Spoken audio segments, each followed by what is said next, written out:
हमारे साथ मौजूद हैं इस वक्त कंपनी के चेयरमैन, वाइस चेयरमैन और एमडी निशांत आर्या जी। निशांत जी, बहुत बहुत स्वागत है आपका सर शो पर। Good afternoon. नंबर्स हम देख रहे हैं कि काफ़ी अच्छी ग्रोथ इस क्वार्टर में देखने को मिली है। मार्जिन्स मोरलेस स्टेबल ही हैं, 11% के आसपास देखने को मिले इस चैलेंजिंग क्वार्टर में भी। अच्छी बात यह है कि मार्जिन आपके मेंटेन रहे हैं। तो किस वजह से ये ग्रोथ आई है, कौन कौन से सेगमेंट में परफॉर्मेंस देखने को मिला? तो कंपनी का जो टॉप लाइन ग्रोथ है करीबन 15% है और पीबीटी ग्रोथ अराउंड 19% है।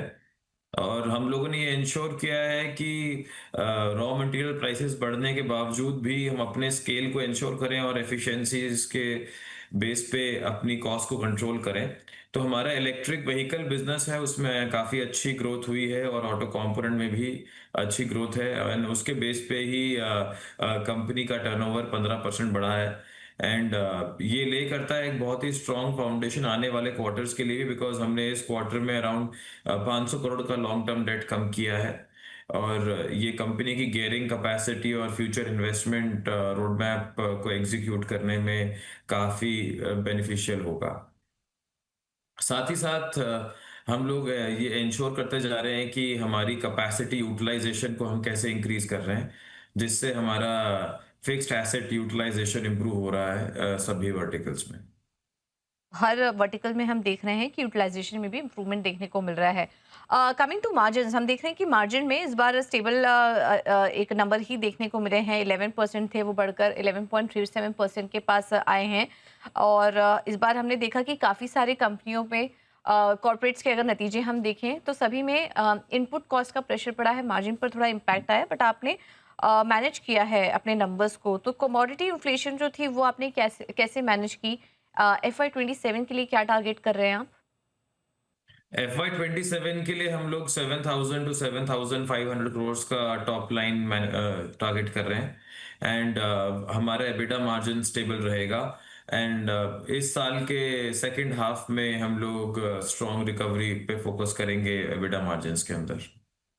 आपके तीनों बिजनेस सेगमेंट का आप हमें थोड़ा ग्रोथ आउटलुक बता सकते हैं? Component division, tool room division, OEM, वहां पर किस तरह के ग्रोथ आप देख रहे हैं? तो इस साल के टर्नओवर में करीबन 45% रेवेन्यू जो है वो ईवी बिजनेस से आएगा।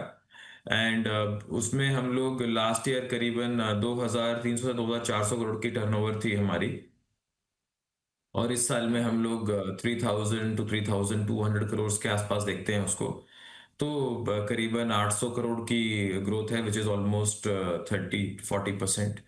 एंड हम लोग उसको इंश्योर करेंगे। एंड साथ ही साथ कंपोनेंट बिजनेस में 10 to 15% की ग्रोथ है।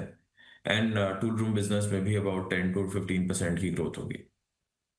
कुछ कुछ पिछले कुछ सालों में हमने देखा कि आपने इंटरनेशनल मार्केट में भी एक्सपैंड किया है। आपके कारोबार भी हैं दुबई में, मिडिल ईस्ट में, गल्फ नेशंस में, वहाँ से भी आपको बिजनेस आता है।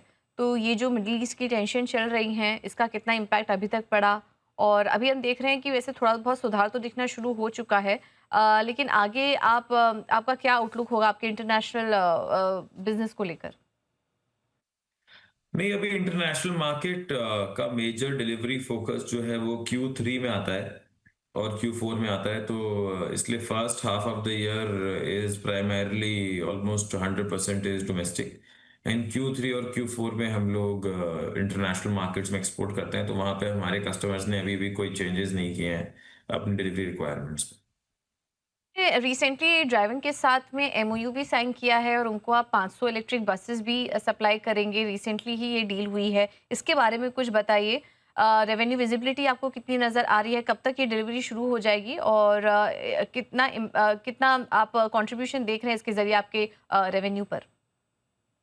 नहीं, हम लोग करीबन 750 से 800 करोड़ के आसपास की इसके अंदर रेवेन्यू को देखते हैं। एंड ये अगले एक साल में हम लोग एग्जीक्यूट करेंगे। तो हमने इसको जुलाई में साइन किया है, तो definitely till next year first quarter हम लोग इसको करेंगे। तो primarily larger part will be coming in this year, but some part will be coming in the next year first quarter also.